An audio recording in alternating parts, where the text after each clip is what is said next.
санаҳои 16-17 июни соли равон дар шаҳри Панчакент конфронси миллии сайёҳӣ таҳти унвони «Сайёҳии дохилӣ омили рушди сайёҳӣ» баргузор мегардад.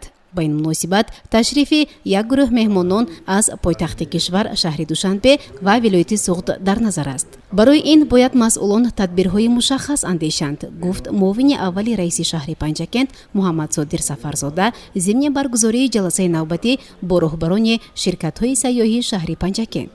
ҳамчунин ӯ изҳор дошт, ки бахши сайёҳӣ яке аз самтҳои асосии ғанӣ сохтани буҷаи ҷумҳурӣ ба ҳисоб меравад. Панчакент ки ёдгориҳои зиёди таърихӣ дорад, чун минтақаи хеле хуби сайёҳӣ муаррифӣ шудааст. бояд тазаккур дод, ки 23 ширкатҳои сайёҳии шаҳру деҳот барои қабул ва гусели меҳмонон чӣ аз дохил ва чӣ аз хориҷи кишвар масъулияти зиёдро ба ӯҳда дошта бояд тадбирҳо андешанд, то ки Панчакент ва водии Зарафшон чун минтақаи зебо ва биҳиштосо муаррифӣ карда шавад.